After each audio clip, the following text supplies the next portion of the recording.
কারণ আমরা যারা শিক্ষার্থীদের জন্য কাজ করতে চাই, আমাদের জন্য কাজ করতে চাই, আমাদের অধিকারের জন্য কাজ করতে চাই, আমাদের তো আসলে এখানে ক্যামেরার দিকে যান।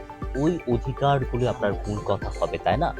এবং সেই জায়গা থেকে আমার মনেও হয়েছে যে আমি এই প্যানেলে যদি যাই তাহলে আমরা অনেক বেশি করে কাজ করতে পারবো। কারণ স্বতন্ত্র সৎ এমপি আমরা দেখেছি যারা অনেক বেশি সৎ, কিন্তু শুধুমাত্র স্বতন্ত্র হওয়ার কারণে তারা নিজ এলাকায় কিন্তু প্রকল্প নিয়ে যেতে পারছে না। তারা তাদের এলাকাগুলো অবহেলিত থেকে যাচ্ছে।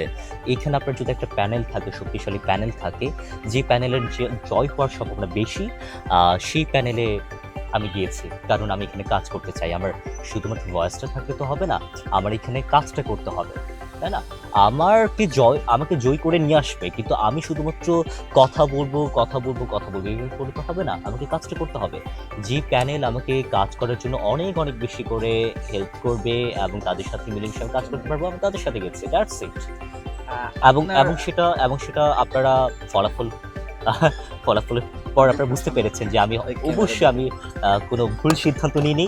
শিক্ষার্থীদের জন্য যারা কাজ করতে চায়, শিক্ষার্থীরা নিজেরাই বেছে নিয়েছে তাদেরকে।